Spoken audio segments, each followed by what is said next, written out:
I want to tell you a little quick story about how my nan and granddad roll, because my grandparents are fucking hilarious, to be fair. They're really funny. And my nan's on the ball. And the way I talk to my nan is like basically the way I talk to my mates and stuff. And I was talking to my nan the other day and she told me a little story and I was laughing my fucking bollocks off, to be fair. Because I popped the questions like, my nan's quite proud of the fact that she's only ever been with my granddad. And I'm like, you ain't lived. You've had one dick. One dick. You've had to suck it how he's taught you to suck it. You might be shit. You ain't lived. You've been fucked by one geezer, my granddad. And I bet he's had some pussy back in his day. And my nan gets all like cinema. But anyway, I'll proper wind my nan up and have a laugh with my nan. She's fucking fantastic. I'm dying to get on a video, but she won't, because she's probably conscious about her hair.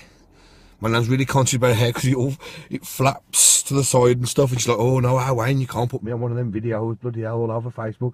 Cheryl down the road will see it and this and the other. And I'll start laughing. But anyway, I said to her the other day, I said, look, when's the last time you and granddad actually had a fuck? And she looked at me, she said, well, funny you should say that. I was like, oh no, man, I shouldn't have asked this question.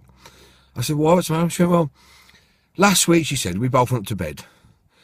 And your granddad going to bed, and I went into the bathroom and I put a bit of sexy outfit on and my dressing gown, and I was thinking, oh man, I don't need to hear this shit. I was like, right, yeah. Well, you know, I thought I'd give him a bit of a shock. I thought I'd surprise him. I was like, all right, okay, cool, what happened? She went, I walked into the bedroom, your granddad's lying there in bed now with his book. She went, and I've opened my dressing and I've gone, super pussy! And your granddad says, oh, I'll have the soup.